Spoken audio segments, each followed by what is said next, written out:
Feeling drained by your business? Is it overgiving? Is it burnout? Is it exhaustion? Today, we are going to explore why you're feeling drained and what you can do about it without having to give more.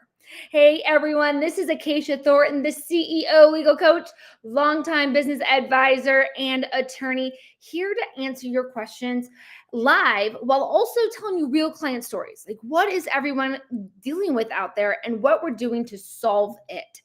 And this is the Aligned Business Series, where we go live 3 times a week answering your questions. So find your chat button. If you haven't found it yet, I will definitely get to all the questions in there a little bit later in today's call, because I first want to go over some things that are really happening out there. Like, let's get real for a second, because overgiving and generosity aren't the same thing. Good customer service is not overgiving, and overgiving doesn't mean that it's about customer service. And something that I see a lot with my clients is the idea of capacity does not mean obligation. Just because you can give your time, just because you can give more of your heart, more of your mental being and space. And what about your resources? Oh, I can give you one more sample, or I can give you one more revision. It all adds up eventually. Because what ends up happening is anytime anything that is something you give to your business, something that makes you money, what makes you money? You make your business money. Here's what is unique about your business. You're what's special about your business. So your headspace, your heart space, your energy. And it's not just what you give to the business, right? You ever think about that client in the shower or that project? You're like, oh my gosh, brilliant idea. Or what do I say during this meeting later today? All of that adds up. It's not just what's on the calendar, what's in the schedule, or hey, the billable hours type of a thing. There's more going on when you're running a business and giving it to your clients. And anything that has value in that, your time, your experience, your heart space, your head space, but also your resources, your team, your G drive, your cloud space, right? Every little thing starts to add up. And in business, the reason you chose to create a business is you wanted to bring your love, your light, and your expertise and your passions to the world for an exchange, for a value exchange. And this is where things start to feel like overgiving, is when that seesaw of giving and taking isn't equal.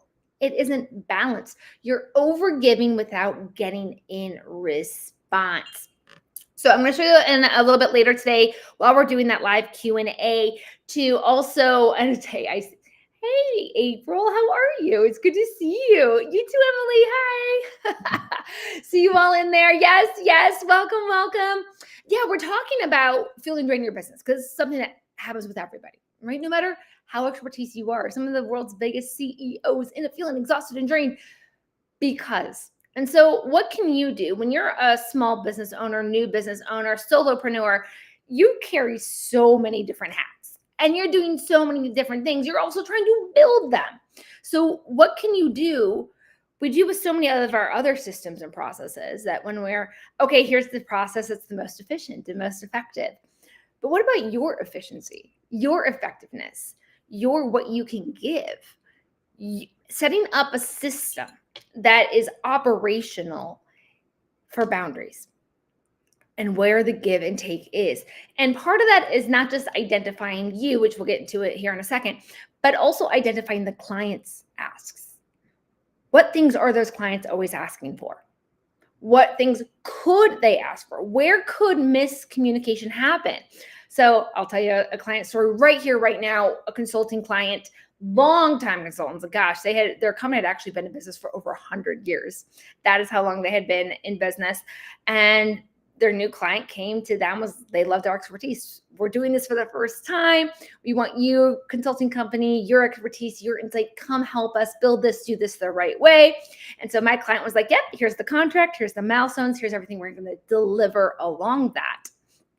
But then the client would come back after every deliverable. So let's say like milestone 1 gets delivered. The client is like, yeah, this is great. Love it. We're going to start implementing it. You go ahead and work on milestone 2. So while my client is working on milestone 2, their client is implementing milestone 1. And what would end up happening is right around the time they were going to deliver milestone 2 to their client, the client would come back with a, hey, now that we're implementing milestone 1, can you reformat it for us? Can you do this to it? Oh, thank you. Awesome. Okay.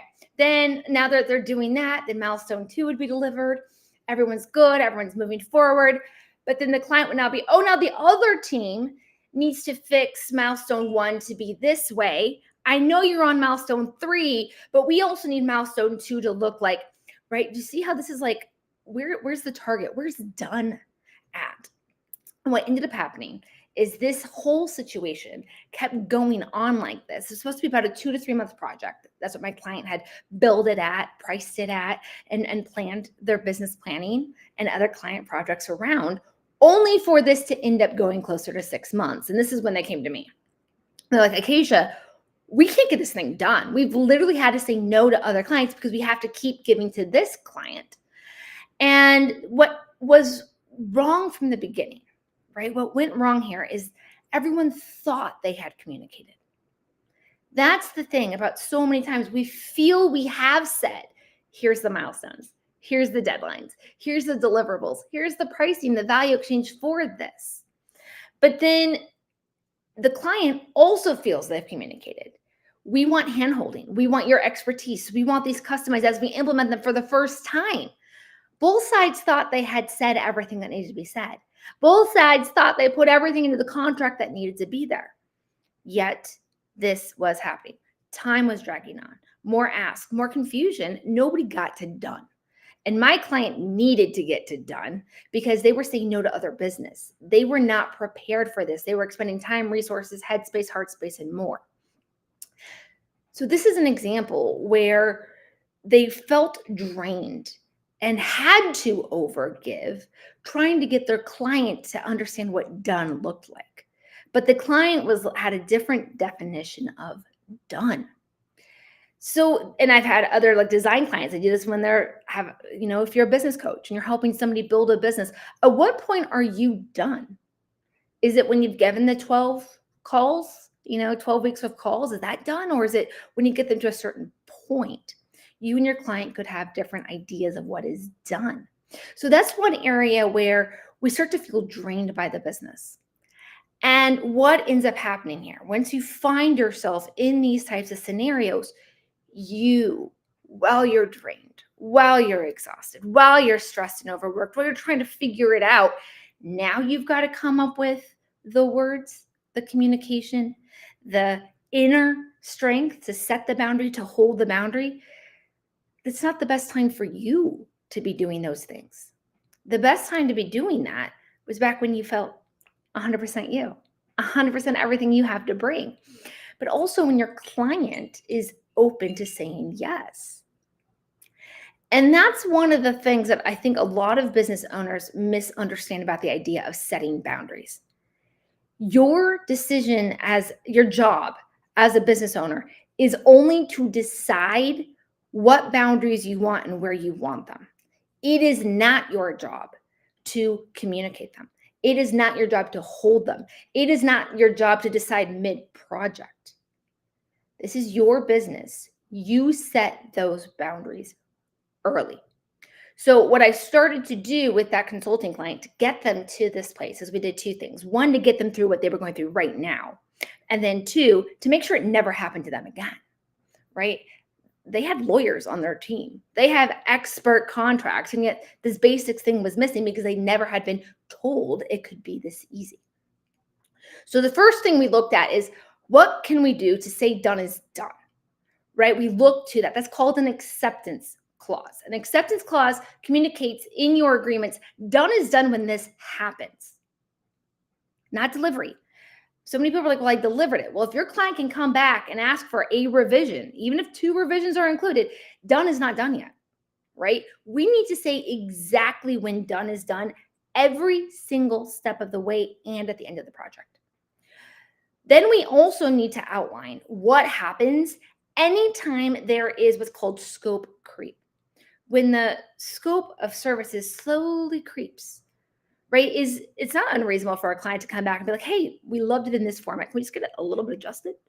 Right? Is that a whole new project? Maybe, maybe not. So understanding what it takes for you to do whatever your clients might ask. And this is one of the reasons why you're not going to find these in an AI generated or a template you got online or even a law firm sourced template, is because they have to be customized by you. And this is why you put them. You can have as many of these as you want. When I work with my clients, sometimes we do as many as 7 scope creep clauses, because that's what the clients might ask for. And what clients love is it's right there in writing. They know that they have to finish it within this many revisions, this many asks, this many samples, this many hours, this much timeline, or there's that value exchange. Back to what we were talking about earlier. Giving is what you set up your business for, but you set your business up to get a value back for what you give. And this is where you start to feel drained, when it becomes uneven. And this is what a scope creep clause does for you, is it says, this is what happens on the other side of that client. It's not a punishment. It is a decision. It's a decision. You need more revisions. This is what happens. And that's what could have happened, right? Those 2 clauses right there would have solved the overgiving situation. It would have resolved done for that consulting client right then and there. If you're a business coach, right? Same thing. When is done done? Is it when your client thinks it's done? Oh, I have a business that's up and running, making 6 figures. Or is it when you've checked your boxes of what is done? We want these things to be very, very clear. So many times business contracts, they set what is affirmatively given in the value exchange, not where the boundary is, what happens when you cross the boundary, but also what about ghosting and silence? Anytime you have to chase a client, you are overgiving. You did not budget for that time in the pricing. So all of that is extra. Those are all areas we give. And you also want to, like I said, the thinking in the shower, the brainstorming, whatever that is for you, all of that counts. All of it counts in the pricing structure and what's in those agreements. And going back to what I talked about earlier, it's not your responsibility as the business owner to decide mid-stressor while you're exhausted and feeling drained, balancing everything you balance, to now come up with, okay, this is where I think I'm going to draw the line. This is how I'm going to communicate it. I'm going to be like this. I hope I don't piss them off. When you have a system in place that supports you, and this is one of the things that the guide is going to help you with, that free guide, I'll give you the link to that in a second, is that you're going to see how the process, the system does the work for you. Imagine your contract already has the exact language to communicate to your client. Your client has said, yes, I agree. This is how I want to operate. This is how you get aligned clients, because they're going to say yes to how you want to work. You don't want the clients that are going to drain you. You want the clients that are going to respect your time, respect your expertise, and respect the value exchange. That's who you want as your client. And so when they say yes and they sign off, they've said yes to that. And now if they start to ask more, you get 2 amazing things. 1, you only have to remind them they've already agreed to this. It's the only thing you have to do now. You don't have to come up with the words. You don't have to go back and figure out where is the line. The line's already been agreed to. And if they decide to cross it, you know you're getting paid for it. You know you're getting paid for it because they have already agreed to pay you for it. They've agreed how they're going to pay you for it. It's all in that agreement. It's not on your weight, your shoulders anymore. So let me put that guide up. And then I like I said, I already see some of your questions coming in, and let me get to that. So the 7 signs you're overgiving free guide right here. It goes through 7 different areas where I see a lot of clients overgiving. It talks about how it's impacting your revenue, where it's happening in your business, more some of the root causes and mindset that we're at. And then it debunks those myths for you and starts to show you options and ways that you can resolve these without having to, be in the moment, be stressed out, because the goal is to never be stressed out in the first place. Don't wait until you are stressed out to figure out how to stop being stressed. No, you're not going to be stressed at all to begin with. All right, let's get to these questions. What do we have? How do I stop overgiving without feeling like I'm being selfish? Okay. So in the beginning of your business, you have decided what people are willing to pay for, right? They're willing to pay for your time, your expertise, your products, so whatever it is that you deliver and give. So maybe it's your creativity, your experience, something you've made. So you've already decided that it's worth something. And that is not selfish. Whenever we give something in the world, we have the right to have value exchanged back for that. Otherwise, you don't have to give it. It's always a choice when we give. So first off, looking at that's why you set your business up. And what I sometimes like to remind my clients is, okay, so why is it that if your client wanted 15 calls instead of 13, in the beginning, you probably would have charged more. Let's say you charge $100 per call. Instead of $1,300, you would have charged $1,500 for the package, right? Cool. So how is it that at the beginning, your time is worth $100 per call, but after the 13 calls, if they want a 14th and a 15th, you're like, I'm just going to give it to them. How did the value of your time and your expertise depreciate? It didn't. It didn't. What's that showing is that your client trusts you. Your client's coming to you, and we love that as business owners. We want them to trust us and come to us and ask us. But we don't want to just give because we have already given to them. It's not an open-ended thing. Same with service at the end of a contract. We don't want to overgive just because it happens on the back end. There's still value. So feeling selfish is more of how your mindset is maybe shifting through that process, or once you have a different type of relationship with your client or something, maybe kind of examine where on the inside it's feeling selfish. Because it's not selfish to ever ask for a value exchange when you give something. When you go to the store, if you want the food off the shelves or that outfit off that hanger, there's a value exchange.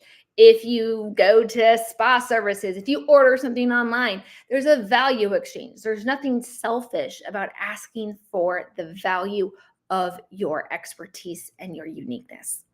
So I would maybe kind of explore that and see what's going on there. Yeah, it's a good question because it's an internal thing. It's not your client. Your client isn't being like, well, I hope they're feeling selfish now, or I want them to feel this way. They keep asking because they like working with you. Yep. How do I tell a client we're done when they haven't sent feedback? Okay, so telling a client you're done.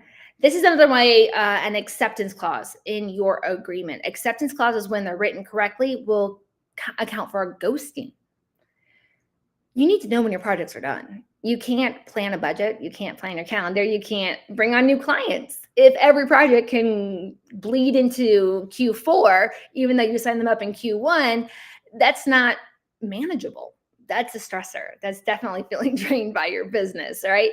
So an acceptance clause accounts for everything. When they contact you, when they ask for more, when they don't ask for more, if they approve it, and when they ghost you. They don't get to do that, forever. You have a business to run, and we let them know, hey, client, you must respond this way or act this way. I must have this on this timeline. Otherwise, here's the outcome. Here's the consequence, right? And I don't mean consequence as a punishment. If they don't ask for those revisions within 30 days, you're not going to give them to them, next year. I had a client that happened to. She was doing design work, delivered it. Client was like, all good. And she's like, okay, cool. She heard back from them like 6 months later or something later in the year. And they're like, okay, we're ready for our revisions now. And she's like, you had approved it back when I delivered to you earlier this year. And they're like, yeah, but our contract says we get 2 revisions. So the client's under the impression that they've paid for 2 revisions. There was no timeline on that. There was no any of that. So telling your client you're done, the best way to do that is upfront in the contract because then they have agreed to it. Once you have that, though, you can fill the gap. I have a few videos as well as an acceptance clause handbook, a playbook that has exact scripts you can use like in your emails and stuff to kind of build. When you don't have it up front in your contract, you almost have to build it along the way. An email, say, usually when you send the deliverable, hey, I need to hear back by this day, or this is the outcome, and then follow-ups to that. The challenge when it's not in your agreement is that it's not legally enforceable. So you get to use it as guideposts to your client, but it's not legally enforceable. But again, if it's in the contract, it's enforceable and guideposts, and everybody's agreed to it. So it's everyone's on board. Yay.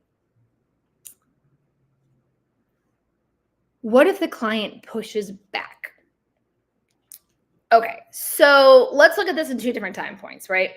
Again, up front, if it's in your contract and they've signed it, they've agreed. The client has said yes. And what's really important about agreements is that everyone honor what they've agreed to. You too. If you said you're going to deliver things on a certain deadline or a certain way and a certain quality with certain features or functions, that's important that you follow your half of the agreement. And it's important that they follow their half of the agreement. That's the point of an agreement. We agree that we're going to proceed this way. It's appropriate for everyone to proceed this way. So they don't really get to push back because they've signed it. They've said yes to it. You can also add it to your onboarding. If there's any certain ones, like you don't want to go through every single clause of your contract, although I do know some clients that do that. You want to go through the key ones, and that also helps. So that way, if they have any objections or uncertainties, they can ask up front. But then when it happens later, it comes back to that communication. It comes back to those earlier pieces of communication. It's how it feels when we communicate it, not what we're communicating. If you knew there was a wall or a boundary or, you go beyond this, you have to pay the whole time, you can't suddenly be like, oh, I didn't know that. You've been informed the whole time.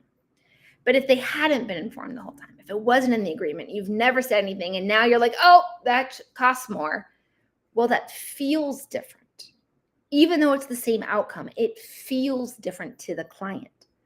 There's a whole class or course I took on negotiating tactics, even just negotiating price. How you negotiate has an emotional impact, a subconscious impact on the other side. It's never what you're doing or what that final price is. It's how you went about negotiating it. And it's the same with your clients. If they're pushing back, there was probably something along the way that could have been better communicated, could have been better outlined. And I would start to look at that and look to alleviate that so it doesn't happen in the future. Let's see. I think I saw 2 more, right? Do I need to rewrite my whole contract? Oh, no. No.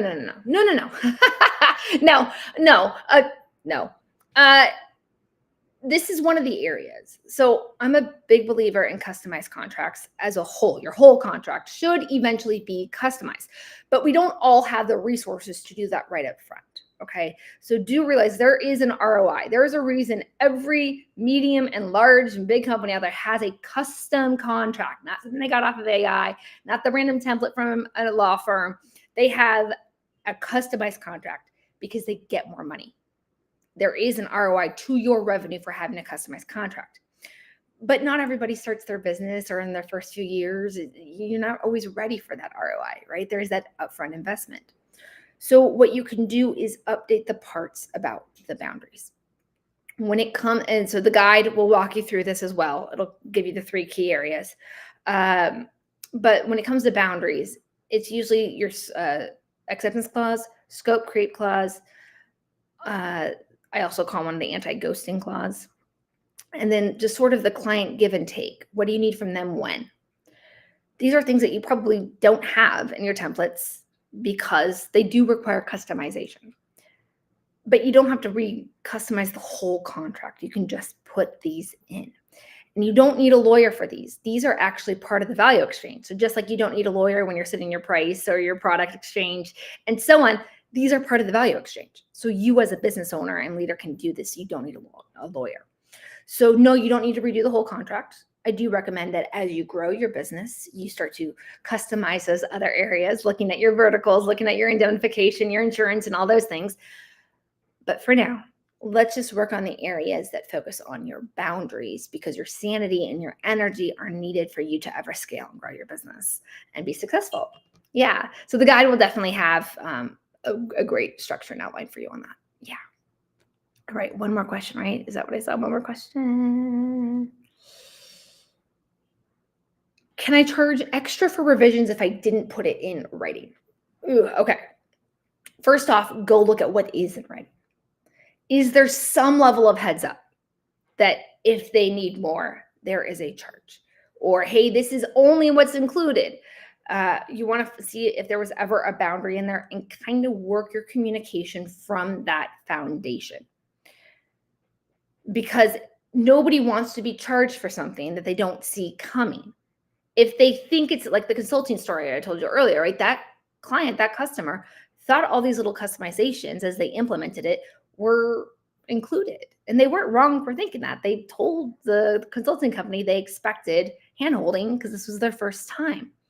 The consulting company didn't realize that handholding meant all these little baby things. So to charge for all of those extras, they first needed to finish what they had promised in the agreement they would finish. And that was one of the things we had a challenge with them is they had a very, very bad acceptance clause, but it was there. They had no scope creep clauses whatsoever. And so I was like, hey, your acceptance clause says you got to get all the way to this point before we can even communicate to the client that this is done. So we have to honor what has been agreed to. We have to honor that. So all these things along the way, you got to either figure them out or hurry up and get to the finish line as outlined in the contract so you can say we're done. So always start with what is in writing, what has been agreed to, and work your communication from there. Like I said earlier, how we communicate it and the timelines we do it to the client impact how they feel about the communication. So I think you asked about revisions, right? Yeah, you asked about revisions. Okay, so let's say you expected 2 revisions. Maybe when you deliver it at first, be like, okay, we're here at this phase, we usually only do 2 revisions. Now the client knows that it's normal to have 2. You're not saying I'm going to charge you, and they're not expecting to be charged, but they at least know anything beyond that is beyond normal. And then when they get to that second one, you can say, hey, we're at that second revision now. Usually at this point, it's either going to start delaying things. We might have to charge more. Let me know how we can maximize where we are to keep things on track for you.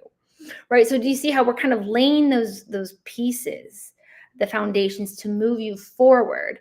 But if the contractor says you get revisions and you're just like, hey, I'm going to charge you now, your client will likely come back with wait a minute, where'd that come from? So yeah, breadcrumbs to get there for sure.